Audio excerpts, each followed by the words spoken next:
Businessmen and the government should work closely to make the tax reform happen. This thought was shared by Zhumabek Zhanikulov, the co-owner of the Ras Metallurgical Plant and also the chairman of the Presidium of National Confederation of Employers, Paris.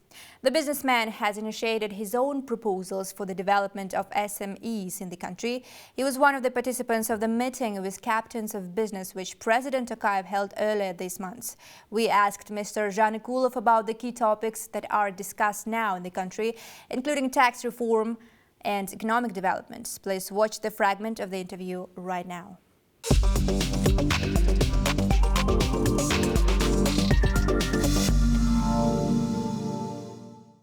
Let me ask you about attracting investments. You have already mentioned that your enterprises have been implemented with the help of foreign direct investment. If we talk about this issue, what changes in legislation do you think are necessary, first of all, to make the investment process as convenient as possible?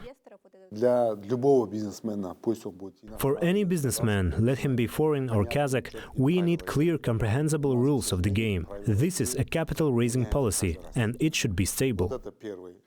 Predictable. Yes, and that's the first reason.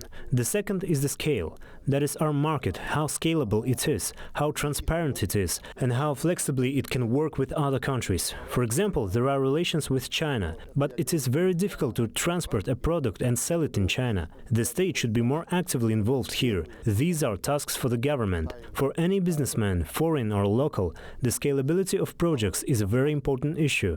And thirdly, there is such a thing as business diplomacy. Businessmen of both middle and senior management travel a lot around the world and communicate with different people at conferences, exhibitions, meetings. And they talk about what is happening in our country. And this is very important.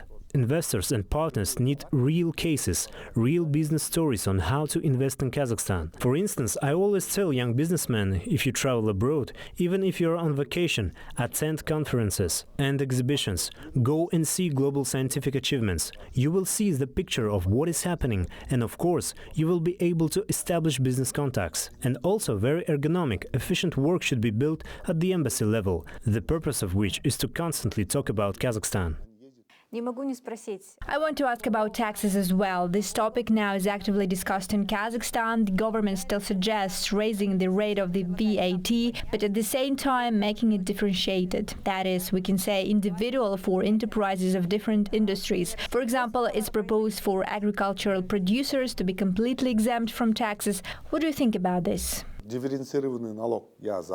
I'm in favor of a differentiated tax, but it will be followed by administration, that is, government agencies must administer it correctly, and enterprises themselves must be ready for it. And then you should understand that one industry always depends on other. It's all interconnected. The same agricultural producers can buy any services from companies that pay VAT.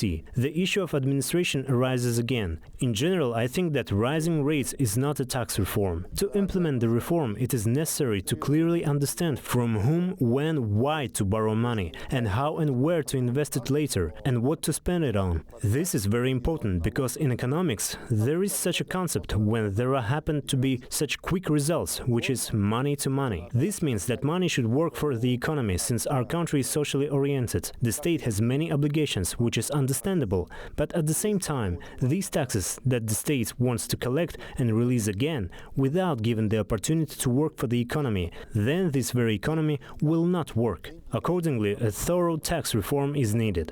I talked to many experts, and it turns out that everywhere we come across different introductory data, that is, different calculations and figures that are being used. Therefore, I think it would be advisable to select 15, 20 or 30 experts, businessmen of different profiles, and bring them together with government agencies in order to develop a unified tax reform that is understandable to all. We need to discuss this topic in more depth, and it shouldn't just be about raising the stakes. Bottom line, businessmen should still be motivated to do business. And for this, as I have already said, we need trust and clear rules of the game. In other words, there should be an honest dialogue between business and the state, and such dialogue will certainly yield results.